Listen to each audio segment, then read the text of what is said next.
Hello. It's the 15th of September, 2017, and this is episode 79 of the Unseen Podcast. I'm your host, Paul Carr. Joining me on this episode are Adam Smith. Hello. And Sam Lichtenstein. Hello from New York. And for more information about this episode and all other episodes, go see unseenpodcast.com. Okay, tonight, I think it was pretty much Adam that kicked off the topic discussion. Wanted to talk about, okay, let me see if I get this right, Przybylski star and possibly some other weird stars. So, Adam, what fascinates you about Przybylski star? It's weird, basically. It is probably the most peculiar of a peculiar type of star. Up until very recently, a couple of years ago, when we learned about Tabby star, Boyajian star, Przybylski star was known as the most mysterious star in the galaxy. And that's because way back in the early 1960s, around 1960, 61, Polish-Australian, I think, astronomer Antoni Przybylski was looking at the metallicity of main sequence stars. And to do that, he was looking at the amount of iron, trying to observe the abundance of iron in the spectra of stars. So he looked at this star, which is about 370 light years away in the constellation of Centaurus. It was then known as HD101065, and he and his colleagues took spectra of this star, and strangely, instead of finding lots of iron, which is what they expected to see, most stars contain iron. Iron's been spewed out of countless supernovae over billions of years, so it's pretty much everywhere in the galaxy. He found an underabundance of iron and nickel, and a strange overabundance of a very rare group of heavy elements called lanthanides. And these are some of the elements that we never really hear of. Elements like Einsteinium, actinium, protractium, americium, curium, berkelium, all these odd, very rare earth elements, metallic elements. And this was very strange. I imagine that at first they thought they'd made a mistake, but they did more observations, found exactly the same thing. And there's a strange overabundance of these rare elements in the spectra of this star. And it became known as Przybylski star, and it was a mystery as to why this particular star had these strange chemical abundances. It's an A-type star, and it's now known as the archetypal AP star, P standing for peculiar. And these elements are radioactive. Radioactive elements have half-lives and should decay sometimes within decades. Certainly within astronomical timescales, that we shouldn't see them. They shouldn't really be there. So it's a big mystery. And by coincidence, at around the same time in the early 1960s, people like Frank Drake, who is pretty much the godfather of the search for extraterrestrial intelligence, Carl Sagan as well. Another name I'm about to butcher, Shklovsky. Yeah. They speculated that if an alien civilization wished to advertise their presence the easiest way they could do that would be to seed their star with radioactive isotopes that we would not expect to see. I don't think anyone's actually written a paper or said that this is why Przybylski's star has these overabundances of radioactive elements. But people have speculated for the past. Well, Shklovsky and Sagan wrote a book together. Well, Shklovsky wrote a book in Russian. Sagan took the English translation and wrote another book called Intelligent Life in the Cosmos with Shklovsky's permission. Right. And Right. that's where they made that speculation about how that's one way that you could signal your presence without having to send out a signal in omnidirectionally. You could, everybody within range of your star could see it. Much easier than building a megastructure. Much easier. Yeah. Well, the megastructure is supposed to have ancillary benefits for the civilization itself.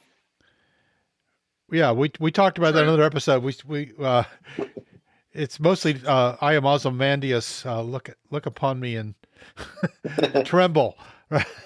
I guess it's conceivable that, aliens with a much greater knowledge of nuclear physics than us actually receive some benefit from certain nuclear reactions that would produce these actinides, right? I mean, it's conceivable. We don't know such nuclear physics as far as I'm aware. We use one actinide, uranium as an actinide, if I remember correctly, right? Yeah. There's also speculation that an industrial civilization might wish to dump their nuclear waste in their star's atmosphere, which I've always thought is a crazy idea. Well, if you have a being that wears a red cape, and Right. But so can I ask for some clarification? So as far as I understand it, it's probably not that crazy for stars to have these exotic high atomic number elements somewhere in their interior. But that doesn't necessarily mean they would show up prominently in the spectrum. That's right. It's not. What's strange about this star is not that these elements are there, because they exist in a lot of stars. It's the high overabundance in the spectrum. There's something called levitation where in the atmospheres of these very, very hot stars, you have solar radiation pressure pushing things out, and you have, for some reason we don't understand exactly, and one of the things that's peculiar about Przybylski's star, it apparently has a magnetic field. And we think and that's inferred from its slow rotation period. Big hot stars like this normally wouldn't have a magnetic field because there's no churning of plasma inside the star. Everything just blowing out from the center. But you get here, you've got a magnetic field mechanism not exactly well understood, and some of these elements can sort of ride up to the top of the atmosphere where they will exhibit absorption lines. You can't do that lower down in the star because you're just too hot. You have to get up high in the high part of the atmosphere, and there are absorption lines which will be evident in the spectrum. So it's not real. It's kind of an illusion that they're that abundant. Right. So my understanding from Jason Wright's post on this was it would have to do with levitation effects causing concentration of these particular elements along certain magnetic field lines. Well, the magnetic field lines are everywhere, so you get them in the star's upper atmosphere. Again, mechanism not that well understood. We don't have one of these stars close enough to really study in detail, but this star seems to be doing that. Nobody really believes that these elements are in bulk in the star, are that common. It's still probably mostly hydrogen, but the fact that you get them up there where they can form absorption lines is kind of a selection effect. So you see those, and the fact that the star is not rotating rapidly is also very important. It's rotating more like our sun rotates in weeks instead of days, a day or less than a day. If you look at most stars that are F3 or hotter, that is about 6,700 degrees Kelvin or hotter, rotate very rapidly. But are there not less exotic situations in which you can kind of visualize this levitation phenomenon, like cases where we do know where magnetic fields cause elemental separation in a way that you can actually visualize so that your spectroscopy data actually lets you sort of literally see the magnetic field. I mean, the trivial case of this you can't resolve the magnetic field. No, but a trivial case of this, I guess, is you take a bar magnet and you stick it in a pile of iron filings, right? And then the iron filings will line up along the magnetic field lines. And so if you point your spectroscope at this configuration, then you'll see the magnetic field represented in the alignment of the iron absorption. Well, if you had a huge amount of light, you have to have obviously you have to have super high resolution, and it's all sort of theoretical, but like that was sort of my basic layman's understanding of what levitation. We can't resolve the star 300 layers away. It's not even. But is it known if there are smaller, closer stars that do exhibit levitation, or is the entire effect? I don't believe there are theoretical, because it's you have to have a big star that's really close, and there's not that many that are close enough, even with our best interferometers now. The size is important to have a strong enough magnetic field, or to produce just to have isotopes? enough angular dimension. I see. Oh, it's for us to be able to resolve it. Yeah. Right. Przybylski's star has been modeled using astroseismology, which takes advantage of the fact that this star oscillates. What does that mean precisely? The oscillation as opposed to rotation? Well, I think it's a proxy for rotation, this oscillation. The oscillation that we see is taken. Well, that's one way to get oscillation, but the other way is there actually are sound waves moving through the star. And Kepler was unique, and it had a 30 parts per million capability in analyzing light from the star, which is way better than you can get below the atmosphere. But from a technical point of view, when you say oscillation, you mean a periodic variation in the brightness. Yeah. Technically, it's a variable star, but a very rapidly varied. I think like days long period. It's even faster than that, isn't it? I can't remember the period. But you get the rotation period, which is, I think, what is it, 16 days, something like that, best estimate. roughly. I'll have to check on that, but I think it's 12 and a half days, something like that. You can tell roughly how big the rotation period is by looking at the spectral lines. If they're narrow, it's a slow rotation period. If they're wide, it's a fast rotation period. That's just Doppler broadening.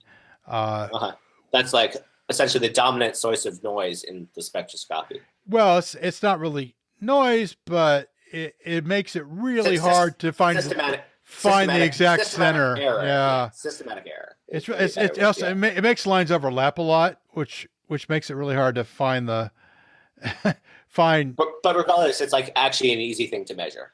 Yeah, in some sense. If you have narrow lines, they're much easier to find and identify.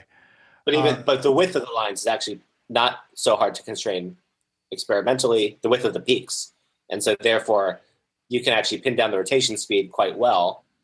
And then you can compare that period to whatever period of oscillation you observe, right? And that will tell you something about the star. Well, it does tell you. It tells you a lot about the star, and the reason Przybylski star is an AP star, a peculiar star, is that it has a slow rotation period, which it probably acquired over billions of years of spewing out material magnetically, and thereby losing angular momentum from the star, which it shouldn't happen. But there are a lot of stars like this that are known. So I shouldn't say a lot. Yeah. I'm not sure what the exact population of AP stars is, but it's. They're a small subset of Yeah, all stars, but they're quite numerous. There's a few of them. But Przybylski star is the only one I think we know of that has these short-lived elements in its spectrum. It's the most peculiar star. Now one explanation that's been proffered for this. Now, people want us to get to the point, right? What are some of the explanations, right? So, one explanation that's been proffered has been that there's an island of stability up at a much higher atomic number than anything we've ever seen on Earth, and those elements could possibly live for millions of years. And they are slowly decaying into these products that we're seeing that we know how to recognize.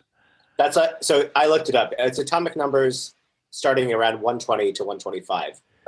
Unbenillium is 120, and certain isotopes of unbenillium are conjectured to decay into these actinide products. And I think most periodic tables end at 118 or so.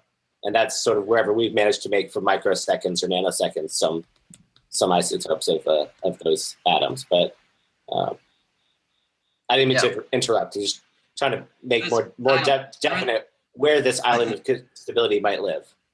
There's one piece in the jigsaw we've missed out, and that's that Przybylski found lanthanides in the 1980s. Some Russian astronomers found actinides, which are even heavier elements with even shorter half-lives.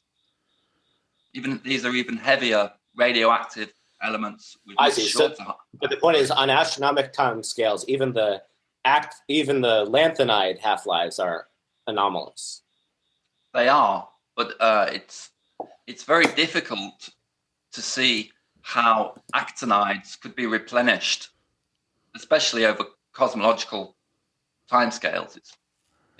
These elements have the most stable of them have half-lives of decades. Some of them have half-lives of minutes. Also, like plutonium-239 has a half-life of 24,000 years, but that's still pretty short on astronomical timescales, right? Yeah, well, I think actinium, which they have seen, has a much shorter half-life.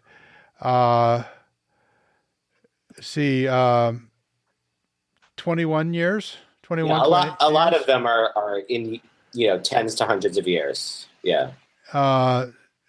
It does depend on the isotope, and it's not easy to tell isotopes apart with spectroscopy. It's possible, but not easy. The actinium was one thing that Jason Wright pointed out. That's a pretty short-lived element. And so just for the sake of explicitness, there's a trade-off between the half-life and the speed at which it has to be replenished by more energetic atomic reactions replenishing the decaying material at a given spectral signature. So that means there has to be some source that's bringing the stuff back as fast as it's decaying. Well, it's either being replenished or it's being produced by some heavy element unknown that is decaying into it. Being seeded by aliens. Well, this is where the aliens come in. If somebody is, as Shklovsky and Sagan proposed, seeding their star with this stuff, that's one possibility. The other possibility is that there are stable elements at a very, very high atomic number that are decaying into it, and maybe even higher than 120. I mean, it could be. I think the highest element you'll see on most periodic tables is 118. That's been synthesized. Organesson, I think it's called. This idea of super heavy elements comes from a paper written by Vladimir Zuber and his colleagues, published this year. They argue that there might be this island of stability for super heavy elements with 114 or more protons in their nuclei. So the island of stability hypothesis dates back to Glenn Seaborg, who was, closely involved in the Manhattan Project, but it was certainly in the intellectual atmosphere at the time Przybylski was working. So I wonder whether it was in the back of his mind as a possible explanation. I don't think he published anything about that. There are a lot of good theoretical calculations to suggest that these super heavy elements may well exist. We've never seen them. We've never managed to pack enough neutrons into a new element. So that. Go on, Tom. Oh no, I was just going to ask. So there's one other alternative hypothesis, which I think some at least characterize as ruled out now, based on observational data, of how a neutron binary, which we now think doesn't exist for this particular star, but how a neutron star that was binary with Przybylski's star could somehow cause these signatures. And I don't understand the details of that. It would be the very high radiation levels from the neutron star that could. So the point is the neutron star is spitting out neutrons super fast, which are causing additional fusion reactions. Well, it's not so much the neutrons. It's probably the X-rays and gamma rays. It doesn't really, neutron star doesn't really produce neutrons. It produces a lot of high energy electromagnetic radiation, which can. Would that trigger spontaneous fusion of lighter elements? It could cause them to, it could cause nuclear reactions. Yeah. In the upper atmosphere of the star. It's kind of speculative that it would actually work, but now as you pointed out, we now know there's no such neutron star. So it's never really a lock of an explanation in the first place. It was more like, this is a potential confounding factor. Well, there was a lot of, we know that a neutron star is going to produce huge amounts of energy. Locally in a small volume. And so you could potentially get nuclear reactions in that atmosphere. What we don't know is that, exactly how that would work. And I think that's kind of a dead hypothesis anyway, because we have good information. It's possible that Przybylski's star could have passed by a neutron star or neutron binary system sometime in the past. But if that were the case, we'd expect these short-lived radioactive isotopes to have decayed long ago. Yeah, because it would have to be a very short encounter. And it would have not have produced a large amount. And so the best thing I've seen so far from a natural explanation is that there's exotic nuclear physics that's not known to us yet. That is. I've also seen the suggestion that Przybylski's star could have passed by a supernova, a fresh supernova remnant, which I guess is. Well, it have to be a reasonably fresh supernova remnant, a million years or less. And there again, you've got the same problem of the decay timescale. Well, right, but it should be possible. I don't know if anybody's actually done this, to go back over that whole, figure out roughly where Przybylski's star has been, and if there are any supernova remnants in that space that are, however, it does have quite a high peculiar velocity relative to the other stars in that patch of sky in Centaurus. I think it's moving at something like 28, 29 kilometers a second quicker than the stars in that neighborhood. Yeah, that's probably just means it's not the same population of star. But that's a good way to determine did that star come from there, or did it come from somewhere, some other population? And it can't be a particularly old star. It might be a billion years old, but it's not. The astro-size modeling says it's 1.6 billion years old. Yeah, that sounds about. You're not going to get A stars much older than that. So has a mass of 1.5 solar masses, an age 1.6 billion years, and a ridiculously strong magnetic field. Yeah. So I looked it up. So the sun rotates at a period of 25 days. Something like that. Yeah. And the core rotates like something like 4 times faster. Yeah. And if my high school physics is correct, it's sort of that discrepancy that probably causes the magnetic field to be the strength it is. That and the convection in the sun. Right. There's a big convective layer in the cooler stars that produces magnetic fields. A stars don't have that convective layer, do they? They're not supposed to, because there's just too much. There's too much radiative transfer. It's all radiation. They're quite different. The big A and F type stars are quite different to our small little G type star. But you said it's only 1.5 solar masses, right? So, it's not just a question of size somehow. It maybe the volume or something must be different as well that affects the rate. It's much hotter. It'd be much hotter than the sun. Yeah, I see.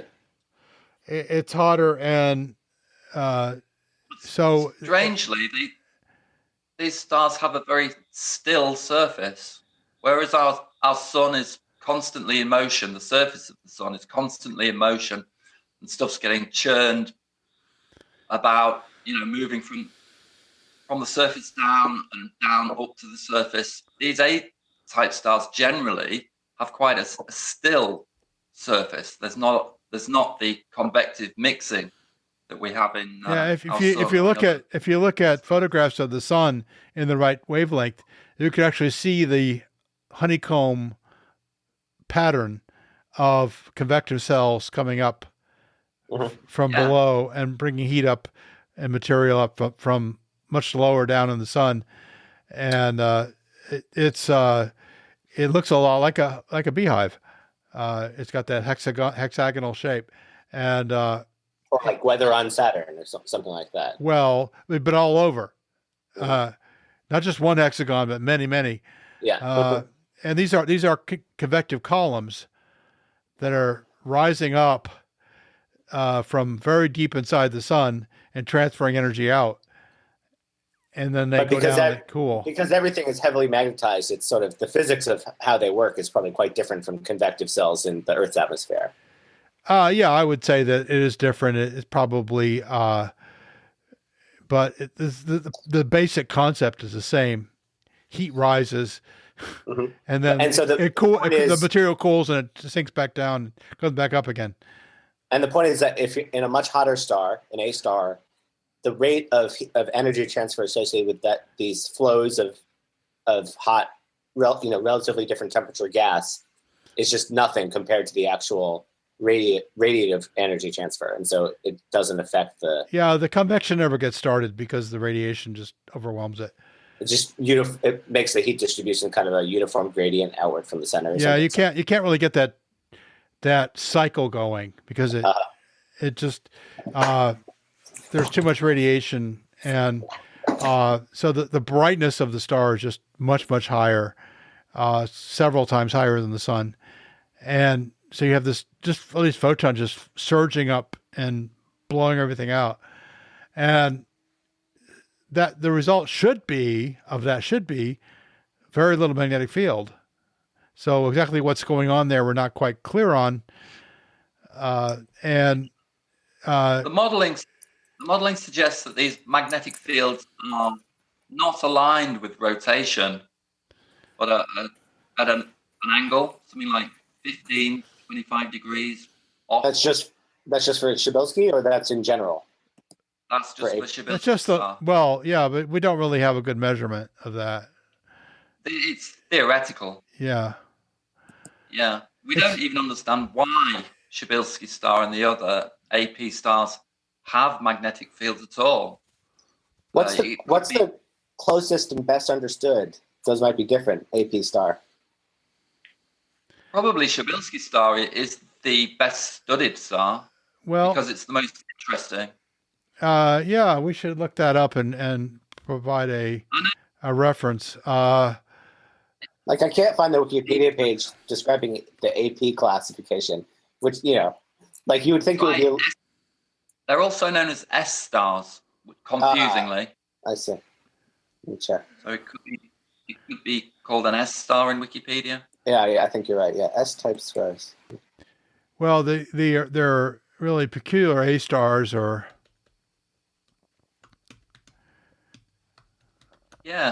we don't understand why Przybylski star and the other AP stars have these strong magnetic fields. It could be primordial. It could be because of the environment in which it was formed had a strong magnetic field. It could be that it's passed through a region of the galaxy that's highly magnetized. We don't really have a good understanding of where these magnetic fields come from, but there's good theoretical grounds to think that is the case. And this idea of levitation is quite sound, but it's purely theoretical. We've never observed it as such. Right. So the idea that the magnetism can be induced by the stellar environment in some non-understood way, and then that's somehow the source of the most unusual phenomena. Regular A-type stars don't have magnetic fields. These ones do, strangely.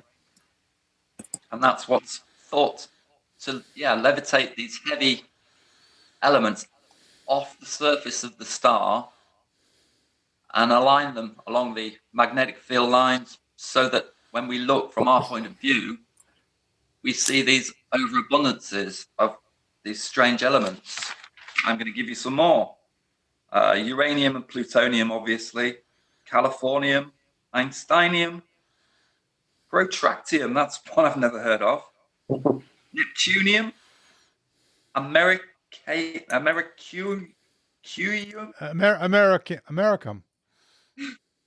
yeah. Or americium, I think, is actually the way they pronounce it.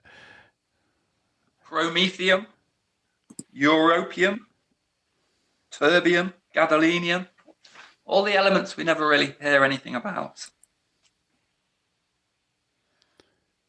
Yeah. Well, that's because those elements are only known in the lab. Yeah. I think astronomers for the past at least 100 years have been itching to find a new element that have ever been discovered, with the exception of helium that was found in the sun. They've all been found on Earth.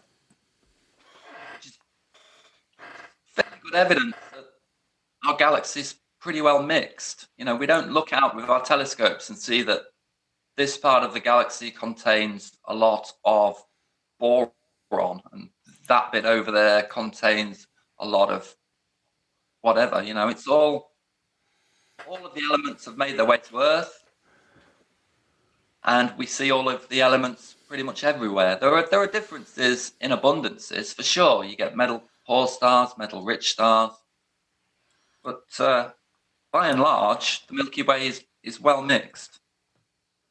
So, yeah. Which is not too surprising. Things move around in the galaxy over the time scale of 1 billion years or so.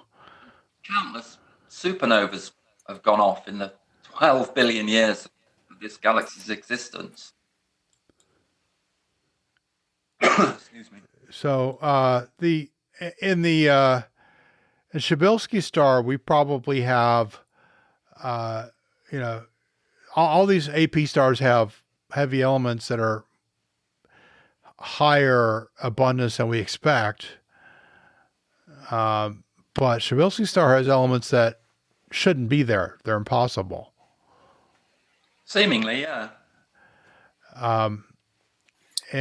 And I don't think we know of any other example of that.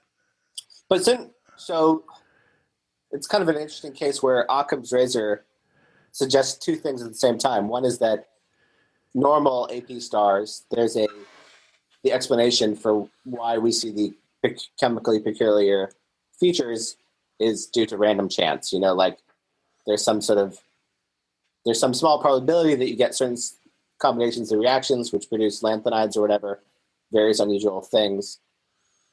It doesn't seem likely, but there's a shitload of stars out there, and so we see a few of these peculiar ones. But on the other hand, we think the math doesn't work out for that to actually produce Przybylski's star, right? We think it's, as you say, impossible rather than just incredibly unlikely. Well, it's just, yeah, I mean, well, it's not random chance. I mean, we do expect these elements to be out there. AP stars exhibit them more prominently. Right. This level of abundance is, as far as we know, inconsistent with our understanding of the physics, right? Well, yeah, well, it's not just the abundance, it's the existence at all. So does Occam's razor also suggest then that actually there's some sort of spectrum of phenomenon that probably also the other AP stars are also an instance of whatever unknown, also indirectly or directly caused by the same type of effect that's causing this extreme anomaly that we see in Przybylski's star? And so, like, somehow the same family of solutions to the more paradoxical and less paradoxical examples should apply. I'm not sure. I don't know. I've never thought of Occam's razor as particularly helpful in getting to an answer. It's more helpful in separating out competing answers. It doesn't. I mean, it doesn't give you the solution to the problem. It just says, well, it can make you skeptical about the following class of solution, which is that Przybylski's star had to have had such a specific track through such a specific region of the galaxy at some point in its past that had such an extremely weird magnetic configuration that allowed it to achieve its own high magnetic field, which allows us to see this levitation effect. Like, if you believe that's plausible. We don't know that's for the fact, but a set of coincidences you think that explanation relies upon, and whether there's something more mundane that we're missing. I don't think it's necessary. We don't know. We just simply don't know if how coincidental that is. I'm having a hard time finding like a catalog of AP stars or like a list of how many we know about and how much of an outlier Przybylski's star is among the other stars in the same classification. It is the most peculiar of the AP stars. But if there's like 5 of them, and then there's one of them that's sort of like, if you take the standard deviation of those 5 examples, and there's this other guy that's lying 2 or 3 times that standard deviation outside of those, you could say, okay, it's a small sample size effect. We don't know enough about this class of star to be confident in our assertion of how unusual it is. I imagine there's more than 5. I'm just, there's a lot more. More like 500. There's also BP stars, which are the next hotter category of stars. Also bigger. They're bigger and hotter.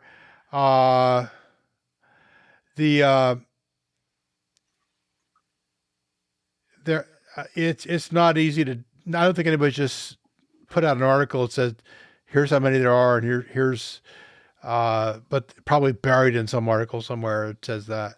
Yeah, this information is out there. That's why I need people like Jason Wright to sort of sift through that sort of thing. It's not the sort of thing that seems easily Googleable. Oh no, it's I'm sure it's buried in the literature. I'm not sure there's a catalog. I've never found one. What do you guys think of Frank Drake and Joseph Shklovsky's idea about seeding stars with radioactive isotopes to advertise your presence? It's not implausible, but we need a way to figure out how that would be, distinguishable from just pure, Well, if their physics are advanced enough to know that this process is otherwise impossible, then from their point of view, it'd be a very clear and distinct signal, right? Right. It's not the way that what's his name? The breakthrough billionaire, the guy funding the Breakthrough Message Project. Yuri Milner. Yuri Milner is not going to fund us shoot a bunch of plutonium into the sun to try to produce some exotic. Shall we start a Kickstarter? Yeah, we're better. Yeah. It's not consistent with our current level of physics knowledge and technology for that to be the way we would think about advertising our presence. But that doesn't. And there's also, at our particular level of knowledge and technology, a lot of debate about whether even advertising our presence is worth doing in the first place, or is too risky. Let's say 1,000 years from now, after 1,000 years of a search for extraterrestrial intelligence, we draw a blank. Do you think we might come to the conclusion that the only way we might ever contact an alien civilization is to advertise our presence? Doesn't it seem like the sort of thing where it'd be like trying all possible avenues? We would continue to send out beacons. Those, what are they called? Those von Neumann probes? Is that what they're called? Where you send out, as well as transmitting as with a. Well, von Neumann probe is a self-replicating probe. Its purpose is colonization, not communication. I think there's Barnard. I'm blanking on the name. There's some class of, which is like each generation sends out probes at the fastest speed it can to pick up the previous generation's probes and try to get information, disseminate information outward at the fastest possible way, highest possible bandwidth, physically. And then there's also the idea of doing stuff. Well, I mean, it's a lot. That's a lot easier to do with a laser than with a probe. Light wave transmissions of various frequencies. But if you just let your local star do the transmitting, well, it's got more power than you're likely to generate in a long time. That's right. So we see it as the sort of project that our 1,000 year from now civilization would undertake as a moonshot initiative, a national pride sort of. Mm. This is yet another way in which we will try METI. It doesn't seem plausibly the first idea that any civilization would have to do METI. Well, I don't know. I mean, the advantage of using your star is that it's omnidirectional. You don't have to know where the listener is. You don't have to guess. They don't have to be listening at the same time, synchronously when you transmit. So there's a lot of advantages. Completely omnidirectional if you have to rely upon magnetic properties to produce. No, it would be pretty much omnidirectional. That field is everywhere. You'd see it probably from almost any angle. It's close enough to omnidirectional to be good enough. And it might just be weird pole effects that would cause. Yeah, there might be, but I would think that you're gonna get those absorption lines probably anywhere you look. So the question is, if somebody understands what those elements are, they probably have been to the period their period in their history where they've had the capability to build extremely high energy weapons, and they've somehow survived that. And good news from a great filter point of view, I suppose. And or they still have those weapons and are looking to use them somewhere else. There's a couple ways to look at that, right? But they probably a very advanced technology would probably say, well, hell, we had those weapons. They're firecrackers compared to what we can do now. But but still, if they survive that great filter of having nuclear weapons, then maybe they're ready to move on to the next level and join the galactic club. Is nuclear fallout something that we might look for in artifact setting? I don't think nuclear fallout sticks around that long. Well, not with that, but it would be really small. There's not that much of it. I mean, astrophysically speaking. In terms of its impact on our society, it's mostly just the fact that you're occluding sunlight for 5 or 10 years, potentially. even that's, I think, quite difficult. Well, But like, even that. Well, I mean, all the strontium is going to it's fires. probably kill you, but The fires caused What by if the you- nuclear explosions lead to a lot of particulate matter in the atmosphere, which would completely fuck people. But What if you the warp fallout it? itself is a more confined issue. well, nuclear war sucks. I mean, there's no question of that. It's bad. I don't think it actually sucks that much more than. But I don't think it's that observable unless you have really, really good observational capability. Like, my point is, like, it's not that easy to distinguish from another planet the effect of a nuclear war versus the effect of an asteroid bombardment, right? And one has some sort of short-lived, localized radiological signature. An asteroid bombardment just looks like an asteroid bombardment, which happen all the time, all across the galaxy, for purely natural reasons. Yeah, and Unless we're talking about way more advanced nuclear weapons. Or a bigger scale, like an interplanetary war. Planet What if busters, Star What if Destroyers. Mars, in the future, Mars and Earth go to war and decide. well, if you could make a beam of antimatter, which we have no idea how to do that on any large scale, but Or that would. try to fire Phoebe at the moon to cause the moon to break up into. I mean, like, I just think it would look like any other, like the most convenient weapon you have for sort of planetary scale warfare is kinetic weapons, I think.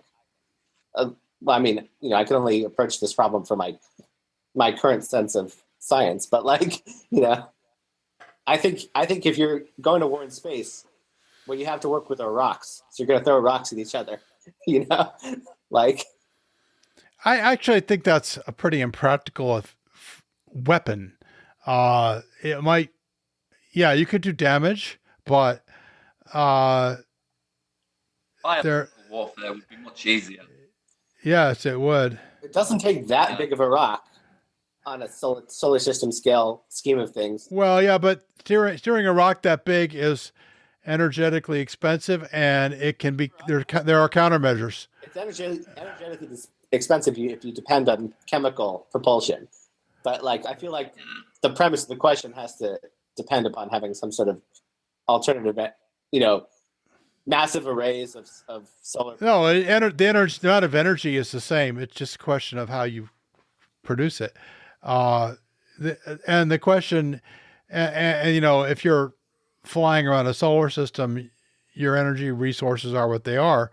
But I think it's more of a question of getting the energy out of a gravity well in chemical form versus having enough of a spacefaring presence where it can be efficiently redirected from the local star, to apply a motive force. Yeah, but it's still expensive to move a mountain-sized rock anywhere, but like, off its trajectory and into a precise impact trajectory.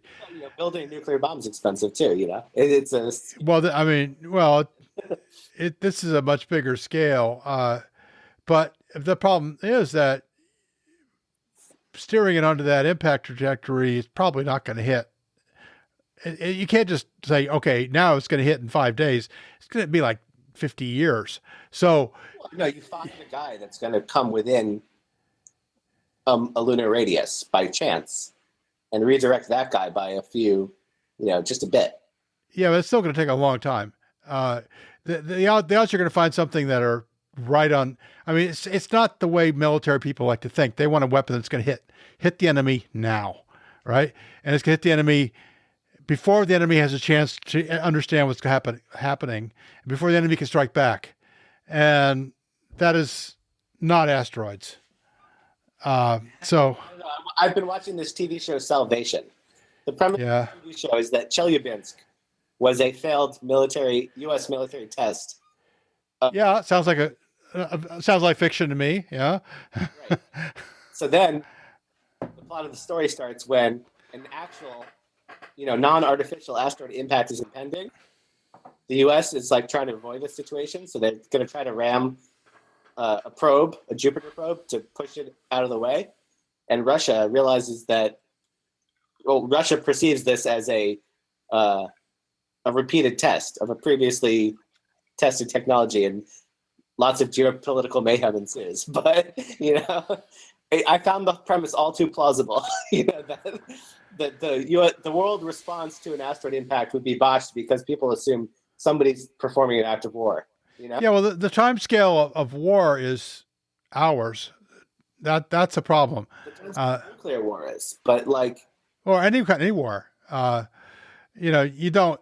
But the asteroid's coming at the speed the asteroid's coming, right? Yeah, and it could take weeks, months, in the show, years, and you can't change that because you don't have enough delta V. So but it's still this thing. But if you've got the delta V to steer it, I've probably got the delta V to make it miss and hit you.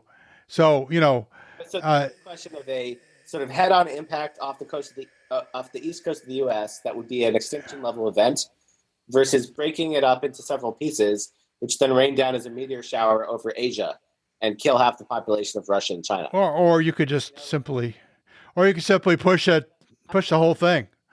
It's probably scientifically implausible, but it's not incredibly scientifically implausible that we actually have probes out there with enough delta V that they could impact in such a way to cause such a course change.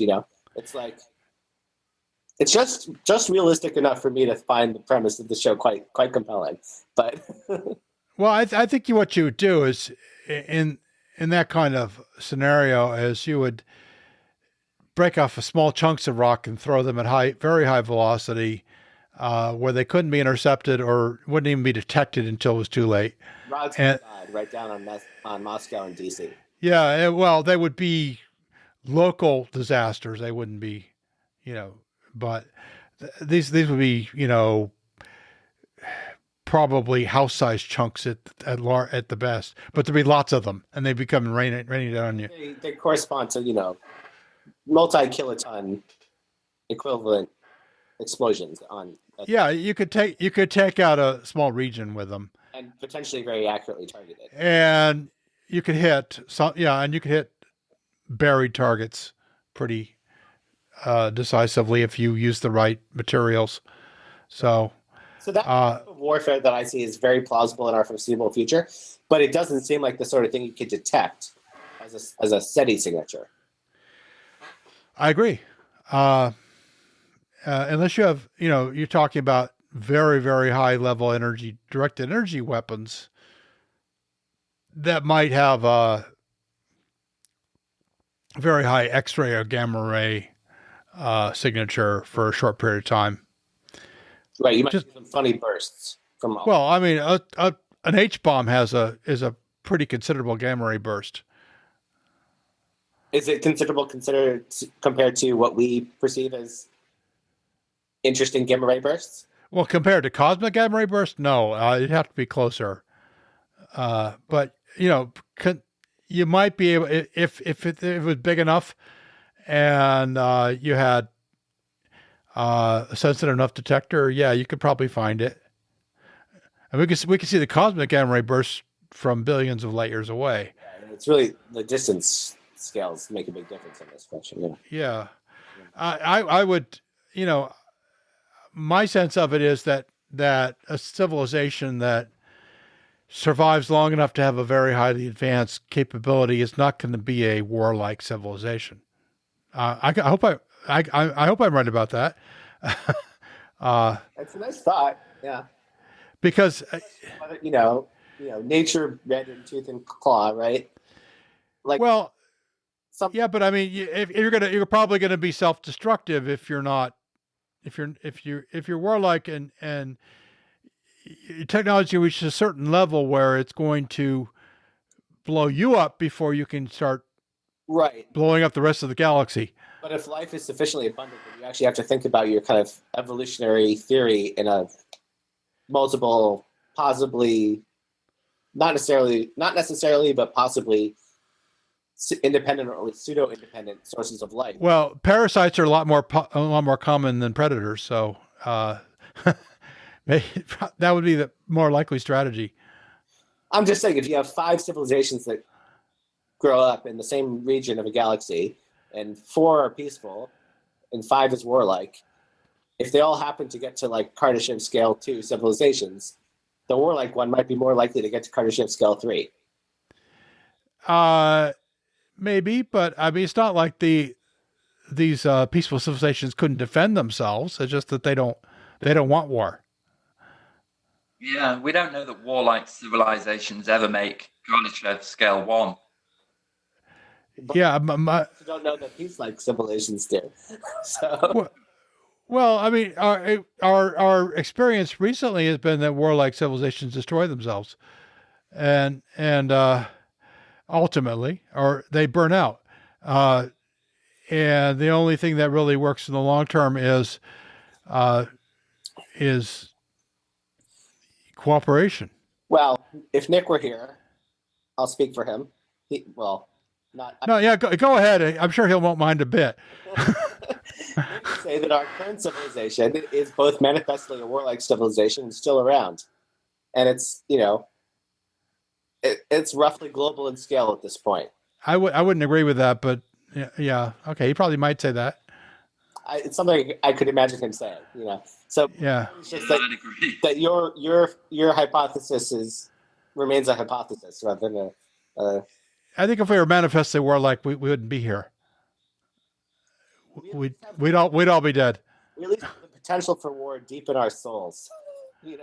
Well, no, I think war is a scam that's been perpetrated upon people by powerful people. But the fact that the people who are warlike maintain power and influence, basically ubiquitously throughout the highest echelons of our global civilization, suggests to me that it remains at the essence of modern. Yeah, but we're just not buying it anymore. "Quote unquote" Western civilization. Maybe in North Korea they buy it, but they don't buy it everywhere. Yeah, I don't know. I think you're a bit of an optimist, Paul. What can I say? But I don't know. I don't think so. No, I think it's like in favor of your position. Trump did not expand the war in Afghanistan that much. Against your position, Trump expanded the war in Afghanistan. Well, but Trump's an anomaly in the dumb side. But he pursued essentially a status quo policy. Well, yeah, because he's suddenly up against the real establishment. That's the real establishment. They're not a bunch of hippies. No, they're not. But they're also they're not a bunch of warmongers either. Well, the United States spends more on weapons of war than any other country. That's true. But you wouldn't define the United States as inherently warlike. No, I wouldn't. I think there's an awful lot of work to be done on getting that war expenditure down, but that's I think that not. You talk to people in the United States, they do not want to get into a big fight if it's any way to avoid it. But their leaders do. No, I don't think so. Maybe some of them, but it's not a ubiquitous. In fact, the military and the Pentagon definitely don't want to. Some Koreans, Vietnamese, Iraqis, Afghanis, people like that might disagree with you, Paul. Well, they might, but I think that they're, we consider those regional conflicts, not big wars. It's still a war. Right. Well, I mean, I hope you're all planning to watch the new Ken Burns documentary on Vietnam. It's coming out on Sunday. Yeah. Well, we lost what? 10 times as many soldiers in Vietnam as we've lost in Iraq. So that was a bigger war by a wide margin. We also killed roughly 10 times as many Vietnamese as we did in Iraq. Yeah. And that was that was 50 years ago. But I think we probably spent about 10 times as much money on Iraq as we did on Vietnam. Well, I'm guessing on that number, but it's probably about the right order of magnitude. Vietnam was a big expenditure for the economy at the time. We're a much bigger economy now. The United States just dropped a lot more bombs on Iraq. We dropped a lot of bombs in Vietnam. We dropped every bomb we could on Vietnam, and then we went back and dropped some more. Anyway, I'm actually really looking forward to the documentary. It's going to be musically interesting as well. Apparently, I was listening to some interviews. PBS in the U.S., but they're going to stream it online as well. It's Ken Burns, who's the same guy who did the Civil War and he apparently got jazz and Crosby, Stills and Nash, the Beatles, Bob Dylan, everybody from the '60s agreed to license their music to him for a pittance, and so he built the whole 18-hour series around all the greatest music of the 20th century. So it's going to be awesome. I'm extremely excited for that. But I'm a pacifist, but I find war documentaries fascinating. I watched his Civil War documentary in high school, and I liked it. But I'm not a big consumer of the genre in general. But Vietnam is such a funny place within the American political consciousness. I'm not sure whether, as a Brit, you have quite this. It just is like a seminal moment in our history. It's kind of hard to even put your finger on exactly how it screwed everything up, but it really did. It's funny because as a child in the 1970s, I had no idea that the Vietnam War was even occurring. It didn't feature in the British news and British newspapers. Not much at all. Not to my child's sort of view of the war. Well, it was over in 1974, but 75. Yeah, I was, as a child growing up in the 60s, and I was very well aware of it. It was in the news every day. Yeah, so it had much bigger impact in America than it did over here.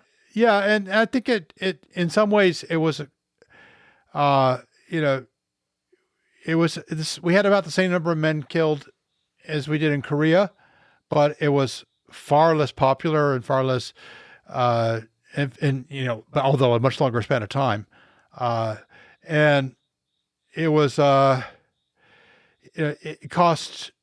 The cost in dollars was very high. Political cost, it cost the president his presidency. Cost Johnson his re-election bid. It cost. Yeah. Yeah. It was the thing that really. Well, we still technically have the draft, but we haven't used it in a very long time since the war. And I think part of the problem was that we were sending 19-year-olds to fight Vietnam, and now, in World War II, we'd sent 25-year-olds. It was, and it became pretty quickly obvious that we were, that this was not, these were just kids who were dragged out there and not men who were fighting for their country. And that was part of the big part of the problem. Although there were men who did do that. My brother-in-law was a West Point graduate who went to Vietnam and fought for several years there. So it can't paint everything with the same brush. But sure. Anyway, how did we get on Vietnam? I blame Sam. No. We were thinking about warfare as a potential SETI signature. Yeah, my position, I guess I can't defend it rigorously at the moment, but is that Americans and planet Earth in general is not inherently warlike. That war is a kind of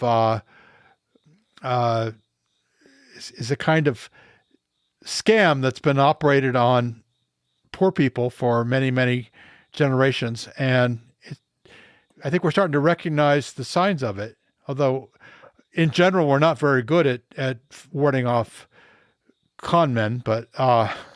You're channeling General Smedley Butler, War is a Racket, a classic from 1935.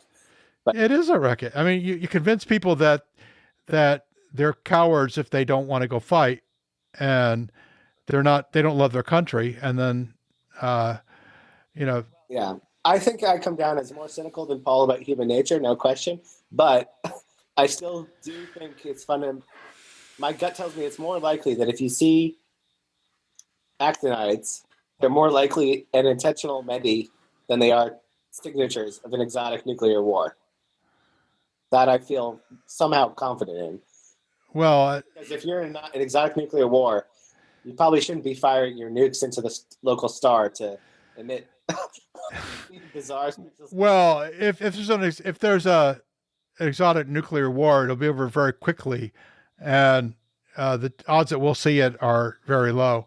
I'm confident about that because, assuming that there's no faster than light travel, the pace of warfare could slow down dramatically once you get to interstellar distance scales. Well, I think interstellar war is complete nonsense. I because of that pace, you can't. There's no command and control at those distances. So I the weapons would have died decades ago by the time it got there. Yeah, it just doesn't make sense. Well, not all civilizations are populated by monkeys who live 80 years. Well, even it doesn't matter how long they live. It's just that you can't. Immortal jellyfish who operate on, a century for us is a second for them. Well, as an immortal jellyfish myself, I would like to point out that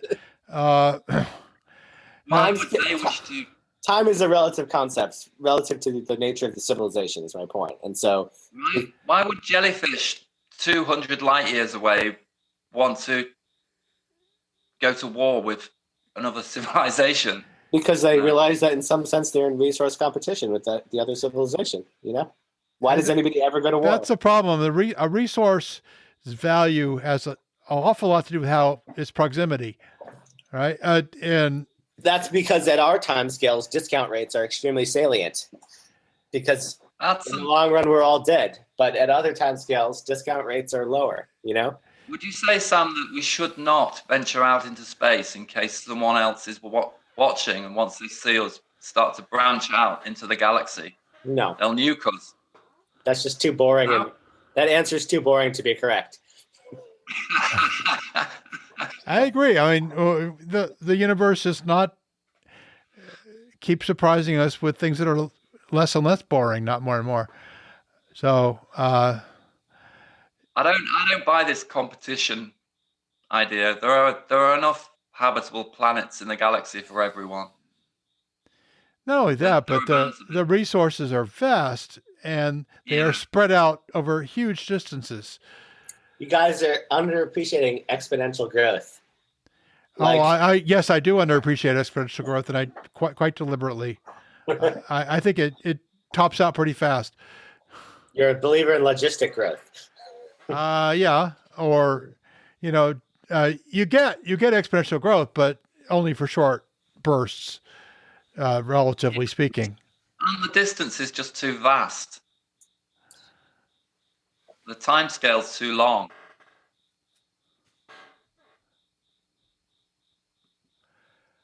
Okay. Yeah, it makes one. Yeah. I don't know. Okay, I'll tell you what. You guys we considered also talking about lunar colonization, but I feel like we've been pretty wide ranging already, and it's already getting a little late. But it's only 11:30 here. I tell you what. But for Adam, it's getting pretty late. It's 4 in the morning.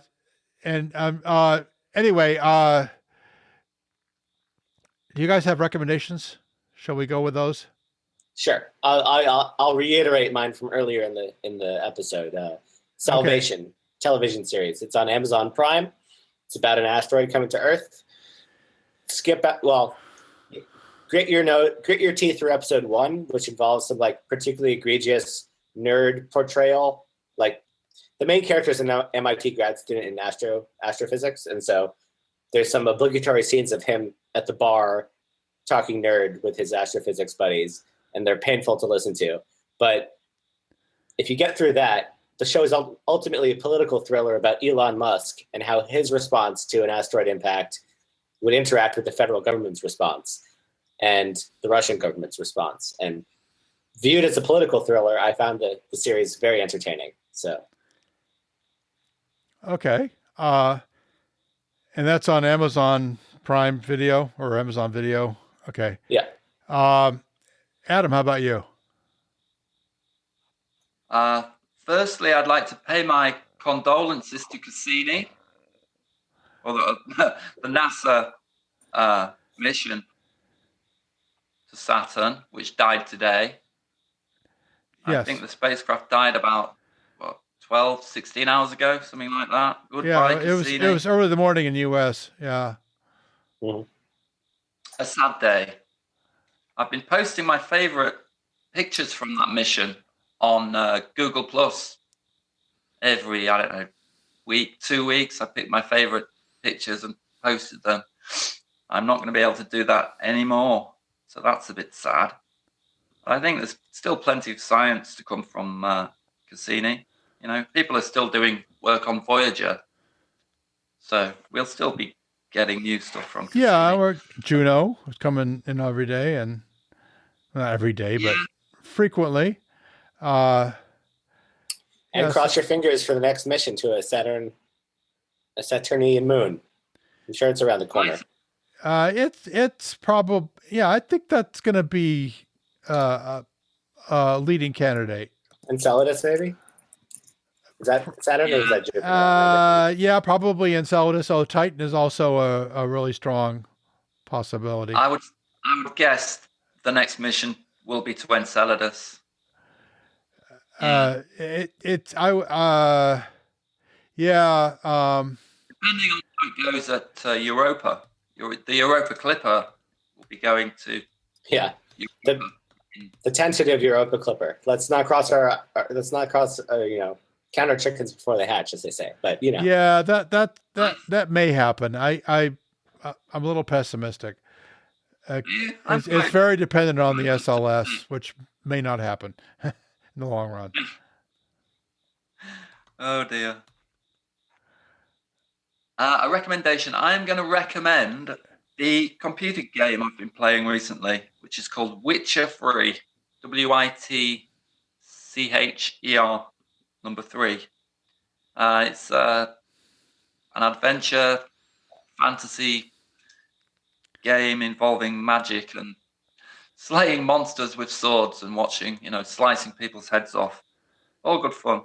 Oh, sounds like fun. Paul, before you go, I just want to add, since Adam had a condolence to go with his recommendation, I want to add my condolence, which is for Jerry Pournelle passed away. Oh, that's true, yeah. So Jerry was a pretty awesome guy, and I urge everybody to just read what you can to figure out his career. But for this podcast, I'd say probably one of the more interesting things is that as a member of the Space Policy Council, I think it was called, he was part of an informal set of advisors to a group advising maybe, I think it was a panel organized originally under the Reagan administration and led by George H.W. Bush.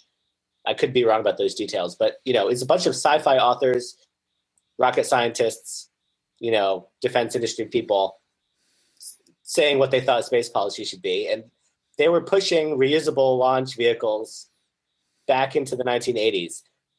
And they didn't mean the space shuttle. They meant what SpaceX did in the 2000s. They had this very specific vision for, I think they called it an X mission. This idea of doing missions that are just for research. You don't expect necessarily to get useful science out of them, but you want to do them fast, cheap, and out of control, and just advance the technology rapidly.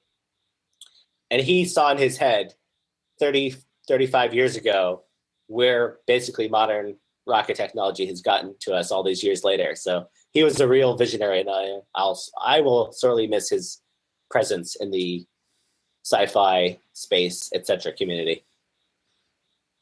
Right. Okay. Yeah. And I ran into him, well, not personally, but at a space conference in the 80s and in Los Angeles. I lived in Los Angeles at the time, so that was an easy one for me to go to. But he and an aging Robert Heinlein were there, and it was wow. You've met Robert Heinlein. Yeah, Heinlein and Pournelle and a whole bunch of other key people were there and were part of the conversation, and it was so. Yeah, Pournelle was always the guy pushing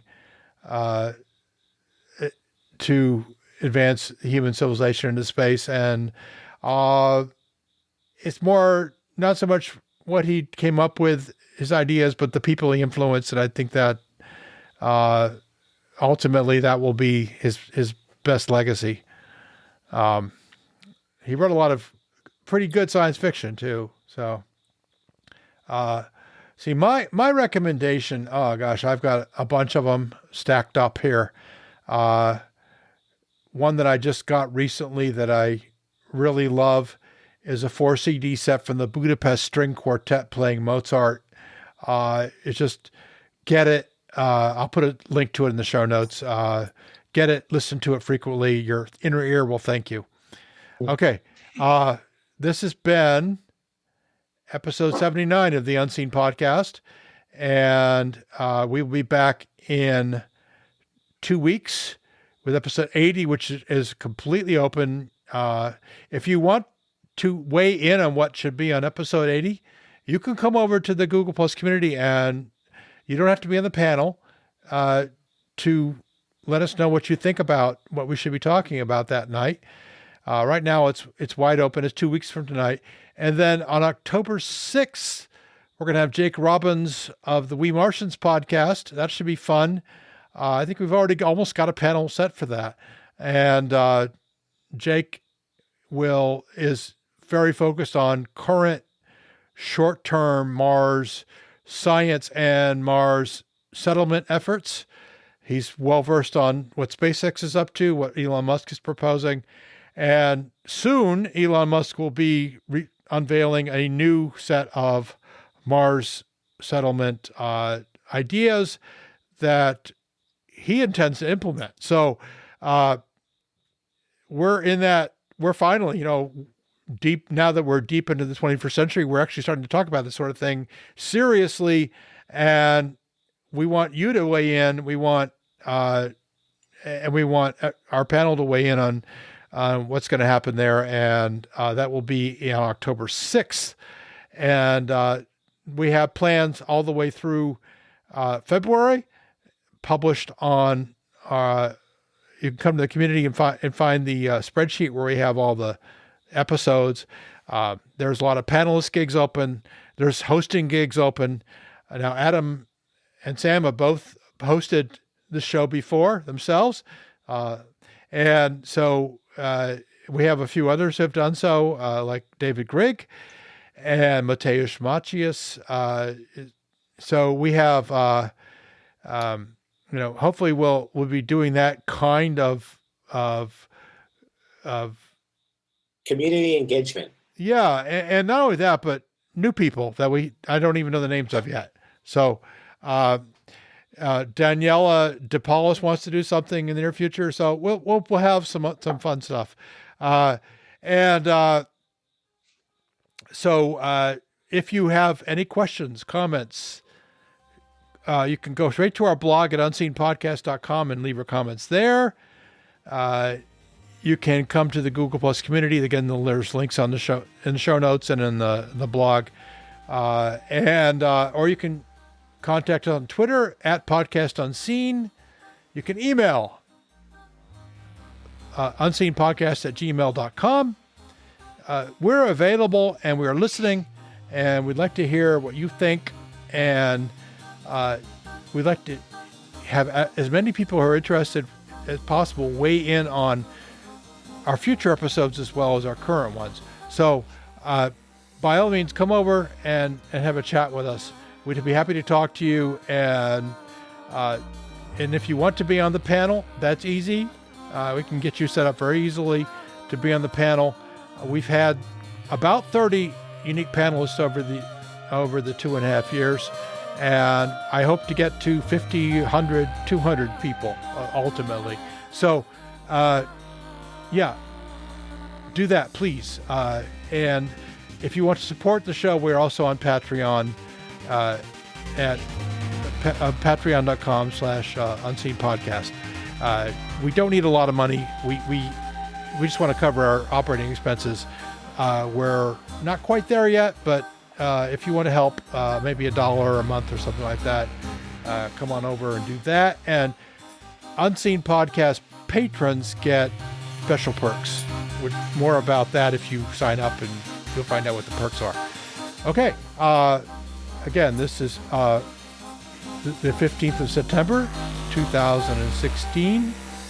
It is episode 79 of the Unseen Podcast. I'd like to thank Adam Smith. Good to talk to you guys again. And Sam Lichtenstein. Good night, everyone. And we'll see you again in 2 weeks, episode 80. And good night.